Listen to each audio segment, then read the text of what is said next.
This is the Balance Breakdown, the show where restoration contractors come together to learn how to sell more, build faster, and scale confidently. Now let's break it down. Hey everybody, Adam with the Balance Breakdown. My guest today is Pate Smith with Pate Smith Law. A lot of you probably already know him.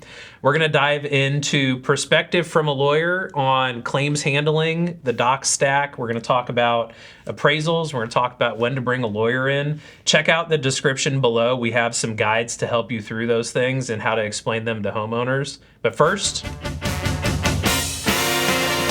Hey guys, Mike here again with Balance Claims, and we're in tax season. Well, I should say we were in tax season, so now we got through that, and I'm sure everybody made lots of purchases last year after some successful seasons. But now it is time for the top 10 write-offs your roofing company may not get. All right, number 10, those HOA fines are not business advertising expenses. They absolutely are not. No fines are going to be added in as write-offs. Number 9, that new boat probably won't qualify as a mobile sales office. Very true. However, maybe you could sponsor a bass boat, put a wrap on it, put your company logo on it, write that off. Number 8, we didn't remodel the house. We built a full-time training facility that doubles as our home.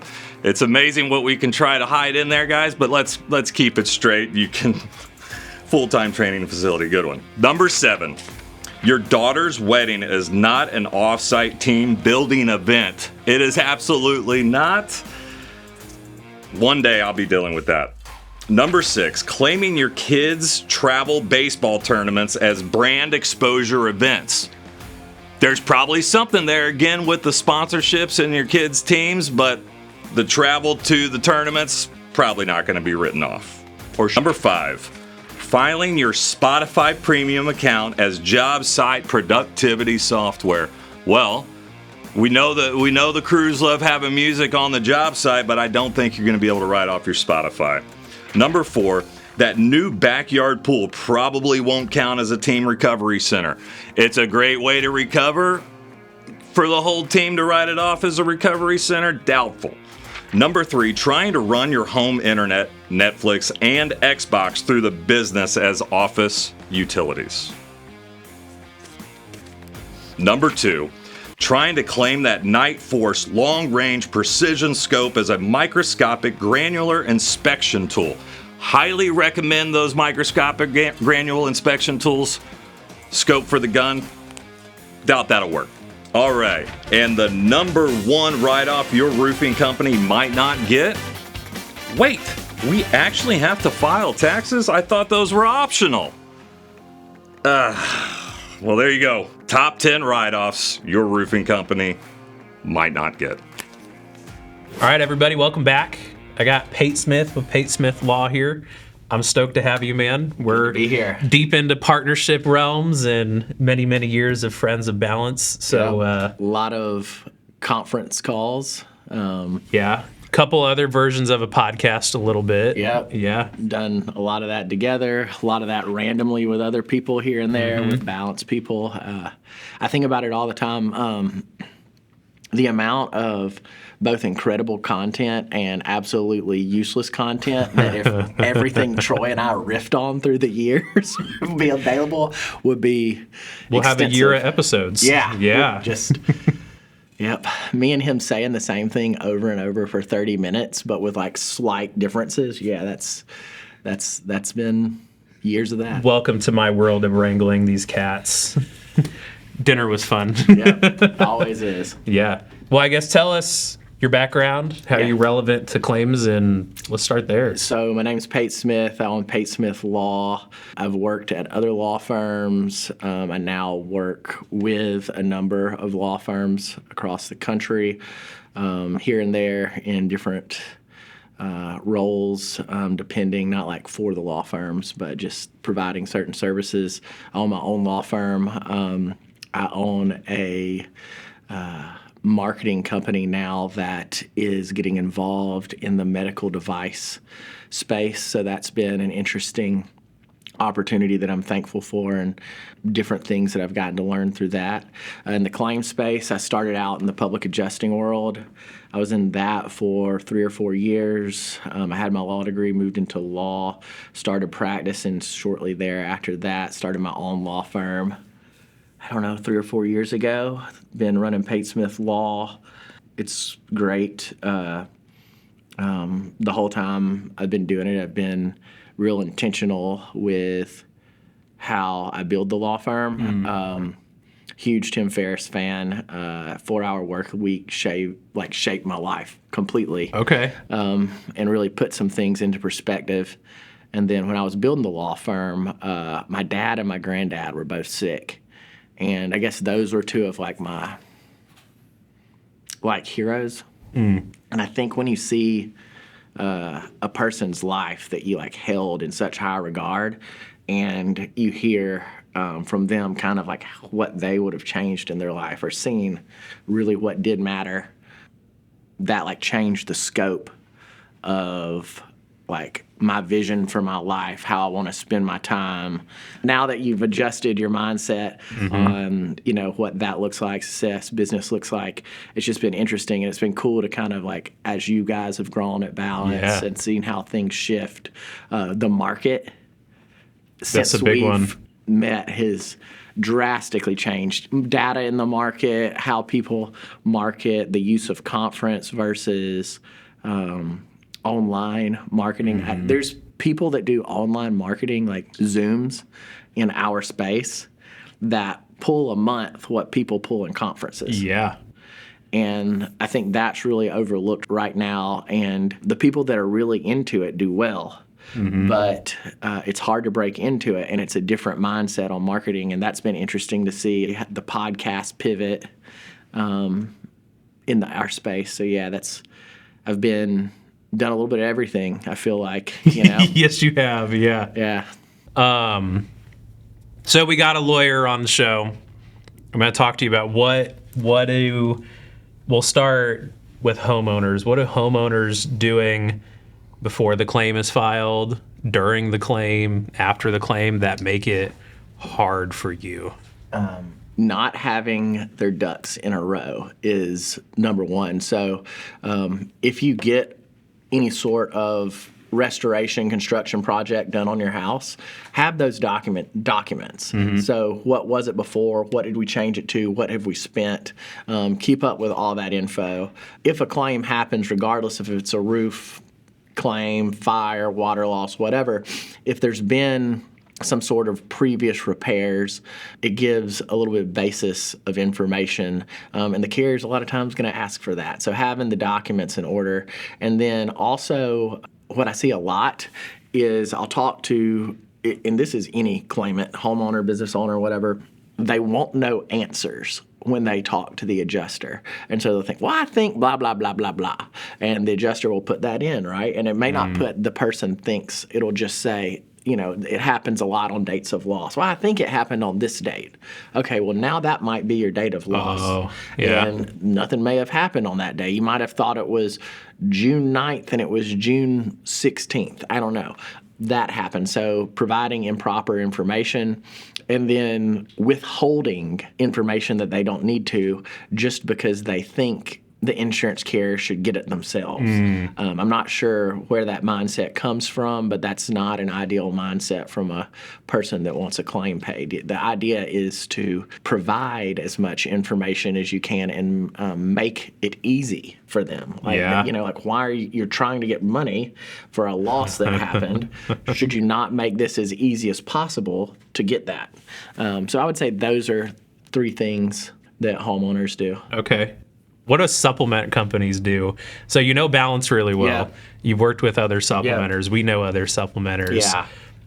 Where this is advice, I think I'm going to make our team watch this show actually, so they can know. So where's their line, hard line in the sand that they can come up to, and then what are they doing that if it does escalate to legal, make it harder?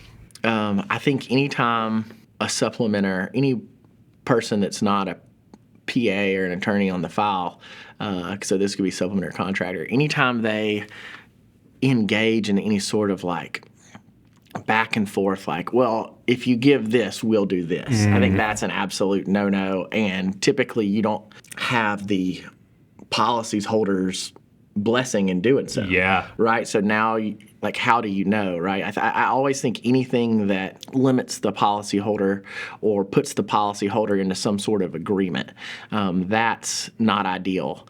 And that causes issues because, the adjuster would say, well, here, look in this email I have where they said if, you pay $32,000 for this roof, we don't need, I don't know, step flashing, right? And when maybe step flashing is something that it is needed and the dollar amount, that's an example, I don't know. Yeah. But I see that often.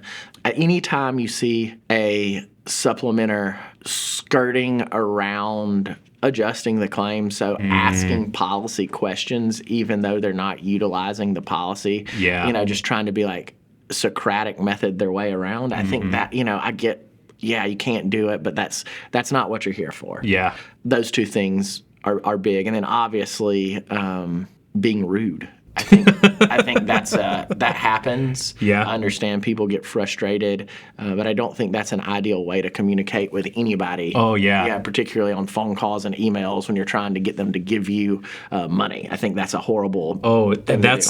That's such a big thing with us because there was years ago, there was a roofer in Oklahoma, we don't work with them anymore, that was so aggressive with the adjusters that a farmer's office knew Balance was working with them. They would tell the sales rep, I'm not talking to you, I'll talk to Balance. And so the farmer's office in Oklahoma knew us, That's and they nuts. knew we wouldn't cuss them out or ask for things that are unreasonable. That's probably the biggest, that's my biggest gripe with supplementing and anything like that. All reasonable, legitimate, justifiable. That's everything you ask for needs to be that. I think that's step one. If you're like, what are you asking for then? Yeah. Like, I mean, it's either there, it's not, or it should be there, it's not. There's no like this concept of these crazy claim spirals. Does that happen? Yeah. Are there certain building materials where that's more likely? But, there's certain times where you're like, man, this is an absolute stretch. For sure. That's, Yeah. I don't think that's good. Yeah, that's a good. So what do contractors do that mess up the claim before you get involved? Obviously, the stuff we talked about from the supplementers. Coaching the client to not mitigate quickly enough because they're worried about whatever. I've seen it for like a number of reasons. That, or on the inverse, over mitigating. That's an issue. And then, the other problem is like, what is too long? What is over mitigation? And that's a case by case. Like, there's no bright line rule. You're having people use their best judgment, and that's hard. So I understand on certain situations, but there's times where that's obvious.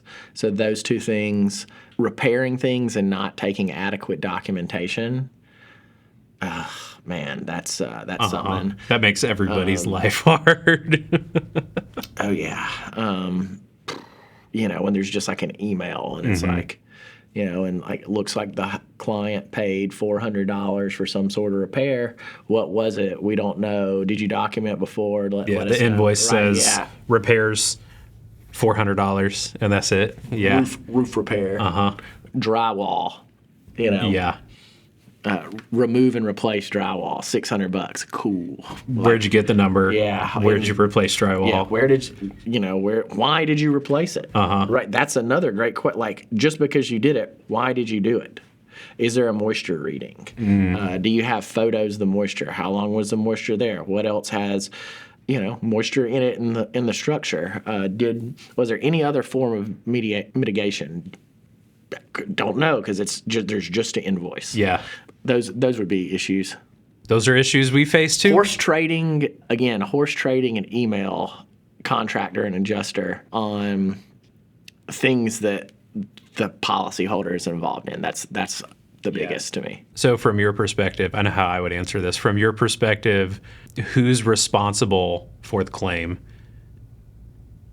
The policyholder. Perfect. I agree. I think that that's something that gets lost a lot of times. A lot of like I see some other lawyers on the other side of the coin from you really rip into contractors, like what they put on the side of their trucks, insurance claim specialists in their marketing, and they get tore up over that, especially in Texas. Don't say you're an insurance claim specialist in Texas. That's a bad move. You're a property restoration specialist.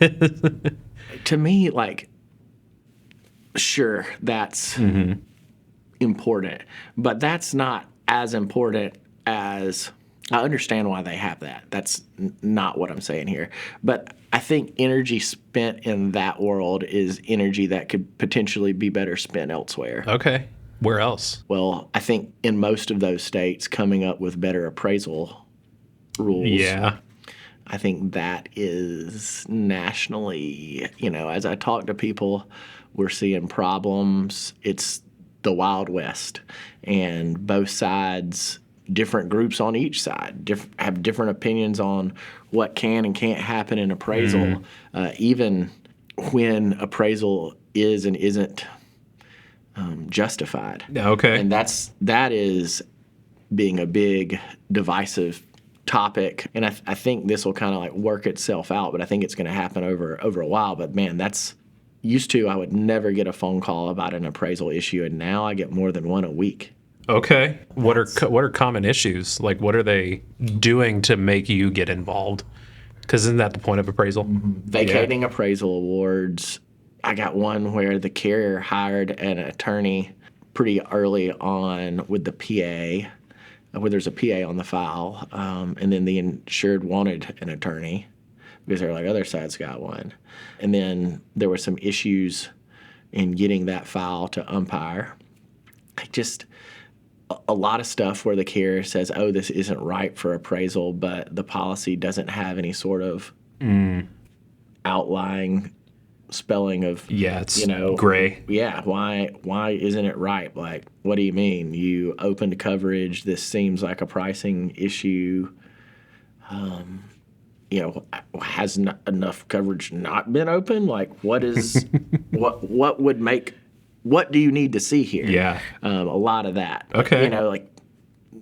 You can just always say, it doesn't seem like this is a good one for it, From your perspective, what is not a good file to go to appraisal? Obviously, ones where coverage hasn't been opened.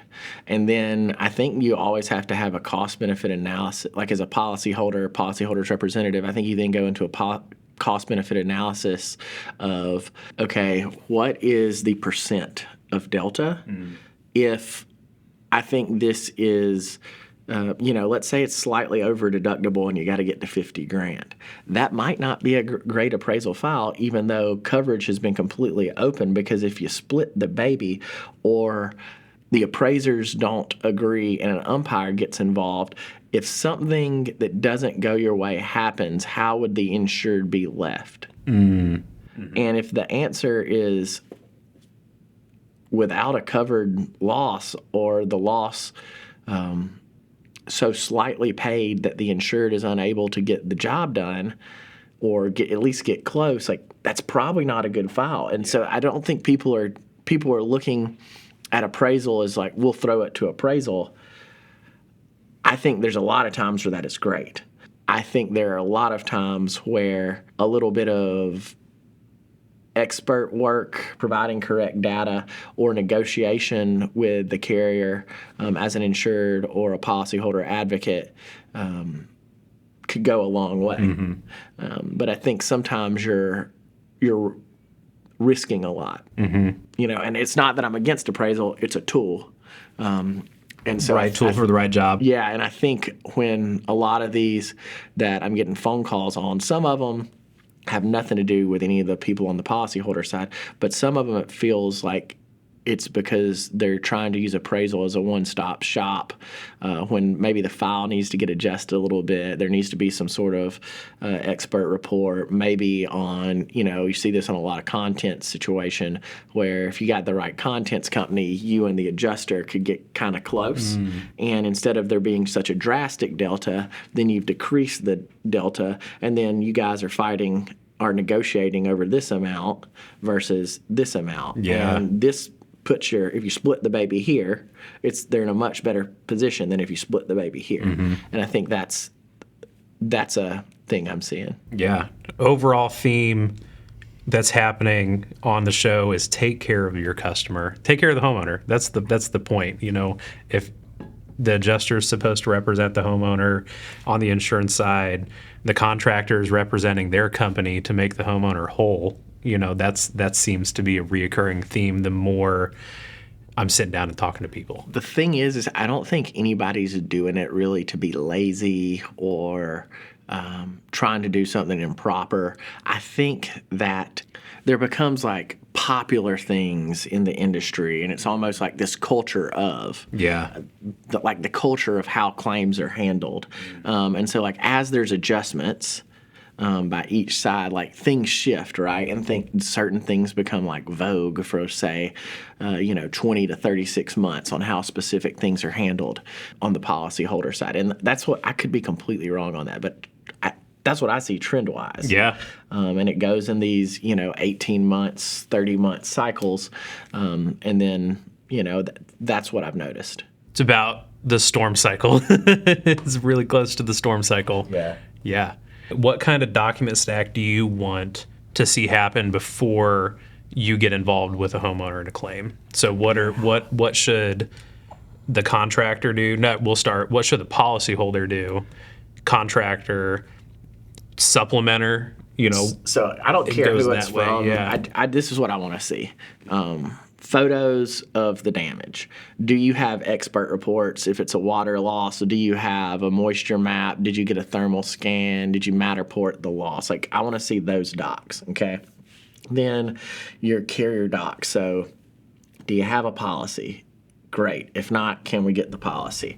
Then the claim doc. So I want to see the carrier's estimate. I want to see the policyholder's estimates. Do they have rebuild estimates? Do they have exterior, interior, et cetera? Is there an exact amount? All that type stuff. I want to see, are there any letters, reservations of rights, emails from the carrier? Something that just give you an idea. Like, you need a narrative, something to start with. Sometimes I'll have people, they'll just shoot me like a company cam link and their estimate.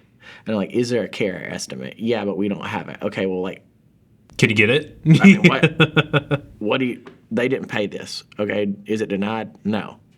Okay, well, how much did they, like, is this a $30,000 dispute? Is it a $1,500 dispute? Like, yeah. I don't know. And that's basically when I am looking at it, I need enough info to have an idea of what's going on. Okay. And that's usually what it is. Claim, policy, claim number, policy number, address, photos, claim docs, previous docs, insurance docs, and then any sort of back and forth, any sort of emails, letters. That's it. There's a lot of parties involved, especially contractors using supplementers to help manage the admin, homeowners talking to sales reps, project managers, PA potentially, attorneys potentially. What's the best syncopation that those guys can have together? So I think it's important to have like kind of a diverse team. I like a contractor to either have a supplement department that is skilled and has a process, or they have a supplement company that they utilize. Unless they have a department that they've built out, spent time with, there's a pretty big hurdle there, and they're a pretty big slowdown in like file churn. So if their goal is putting on roofs quickly, doing interior rebuilds quickly, if their files aren't getting estimated, let's say everything gets caught up on Thursday, well, maybe you have like a 3-day slowdown, but when you go to estimate, you don't have a specific amount of info, so that file gets pushed to the next Thursday. And so right there, you're, on some of those jobs, you're slowing down before anything 2 weeks. So I think having a good supplement company is important. I think on specific losses, depending on your market, you then either go supplement PA, supplementer attorney. Sometimes it goes supplementer PA, then to attorney. Sometimes it goes supplementer PA appraisal, supplementer appraisal, supplementer PA appraisal attorney. It just depends, right? And there's no hard and fast rule on when and why. It's each claim has their own personality. Yeah, it's like, does this fit the client better? Does it fit the contractor's relationship with the client, like, what are those dynamics? And that's, going to depend on who gets referred next. Like, where's the claim at? What's the dispute delta percentage-wise, not just dollar amount. And I think that's really, important to have. I think if you're a contractor, you should have a supplement company, 2 or 3 appraisers, 2 or 3 PA companies, 2 or 3 attorneys, and you're constantly just working together inside that group to not only, get your claims paid, but also because they're going to be people that you talk to that are giving you ideas, right? Like that's your tribe inside the industry. And I think too often people make their tribe just in there, like horizontally and not like vertically. And I think you have to do both. I know for me, that's where my growth lies, is more vertically than horizontally. I appreciate my relationships with attorneys, but I don't value them more than my relationships with PAs or contractors, supplementers, policyholders, whatever. I think you have to have it all, and I think that makes you not only sharp in your field, but I think it also gives you a little bit of mental outlet too, which I think is important. Just to kind of wrap us up, if you were going to hope a contractor took something from us talking here, what's the number one thing? Relax. No file is going to make or break you. So when you have a mindset like, oh, this is like the deal that's going to make this year, that's not. Like, you can't fall in love with any deal. You have to, they have to be what they are. Yeah. Right? Like, they all have their own life. They all have their own issues. Good ones are good ones. Bad ones are bad ones. But, yeah, relax and just have that mindset business-wise more than this is just like, this is the one. Because typically when someone does that, it's usually never the one. Well, cool. Thanks for watching, everyone. Relax. That's the theme here. Relax, take it slow, get your doc stack ready. Thanks for watching another episode. Like, comment, subscribe. We'll have some links in the description for you guys to pursue more if you're interested in talking to Pate or talking to us or anything like that. Thanks for being on it, man. Always, bro. We'll see you guys next time. The Balance Breakdown is presented by Balance Claims. This is a Savage Media production.